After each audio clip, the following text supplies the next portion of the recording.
75 സിനിമയ്ക്ക് മുകളിൽ അഭിനയിച്ച അനൂപ് മേനോനെ മലയാളിക്കറിയാം. അദ്ദേഹത്തിൻ്റെ അച്ഛൻ്റെ പേര് ഗംഗാധരൻ നായർ എന്നും അമ്മയുടെ പേര് ഇന്ദിര മേനോൻ എന്നുമാണ്. സാധാരണ അച്ഛൻ്റെ പേരോ അതുമായിട്ട് ബന്ധപ്പെട്ട കാര്യങ്ങളാണോ മക്കൾക്ക് ഇടുന്നത്. എന്നാൽ ഇദ്ദേഹം അമ്മയുടെ പേരായ മേനോൻ ചേർത്തു, അനൂപ് മേനോനായി. ചെറിയ വ്യത്യാസമാണ് ആ കണ്ടത്. ഇദ്ദേഹം ജനിച്ചത് 3/8/1976. അതുകൊണ്ട് തന്നെ അദ്ദേഹത്തിൻ്റെ ഭാഗ്യസംഖ്യ 3 എന്ന് എടുക്കാം.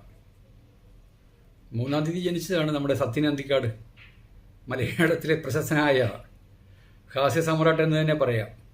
ചെറിയ ഒരു ഇതിവൃത്തത്തെ വളരെ കാര്യമായിട്ട് തന്നെ ജനങ്ങളിലേക്ക് എത്തിച്ച് കളക്ഷൻ റെക്കോർഡ് മേടിക്കുന്ന സത്യൻ അന്തിക്കാട് 3-ാം തീയതിയാണ് ജനിച്ചത്.